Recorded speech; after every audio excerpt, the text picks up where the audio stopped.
13 साला अफगान लड़का जो हवाई जहाज़ के पहियों में छुपकर काबुल से दिल्ली पहुंच गया। अफगानिस्तान से इंडिया आने वाली परवाज़ ने सिक्योरिटी समेत तमाम अहलकारों को उस वक्त हैरानी में मुब्तला कर दिया जब लैंडिंग गियर में छुपकर एक 13 साला अफगान लड़का दिल्ली पहुंचने में कामयाब हो गया।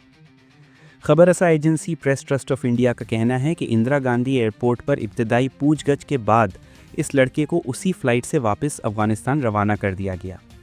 न्यूज़ एजेंसी का कहना है कि अफगानिस्तान की काम एयरलाइन की फ़्लाइट RQ4401 जब काबुल से दिल्ली पहुंची तो जहाज़ के अमले ने एक लड़के को तैयारे के करीब चलते हुए देखा। उन्होंने फौरी तौर पर एयरपोर्ट सिक्योरिटी हुक्काम को मुत्तला किया, जो उसे तहकीकात के लिए टर्मिनल पर ले गए।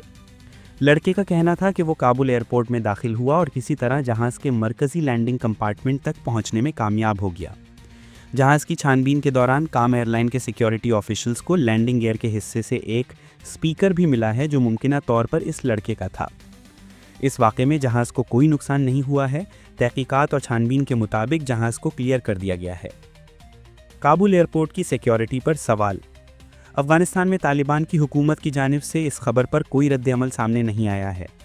अफगान अबूरी हुकूमत में सरहदी पुलिस के तर्जुमान अब्दुल्ला फारूकी ने BBC पश्तो को बताया कि वो इस वाक़े की तहकीकात कर रहे हैं।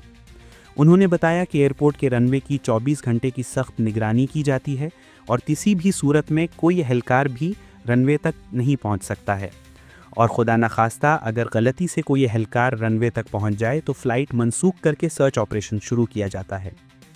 मुसाफिर तैयारे तक इस लड़के की रसाई ने काबुल हवाई अड्डे की सिक्योरिटी पर कई सवालात उठाए हैं, लेकिन अब्दुल्ला फारूकी ने BBC को बताया कि एयरपोर्ट पर सिक्योरिटी एहलकार हाई अलर्ट हैं और किसी को गैर कानूनी तौर पर सफ़र करने की इजाज़त नहीं है। इस खतरनाक हरकत के बाद लड़के का जिंदा बच जाना एक मौजज़ा है, लेकिन ये पहला मौका नहीं है जब कोई शख्स हवाई जहाज़ में छुपकर अपनी मंजिल तक पहुंचा हो। माहिरीन का कहना है कि इतनी बुलंदी पर ऑक्सीजन की कमी और शदीद सर्दी की वजह से ज़्यादा देर तक जिंदा रहना मुमकिन नहीं है।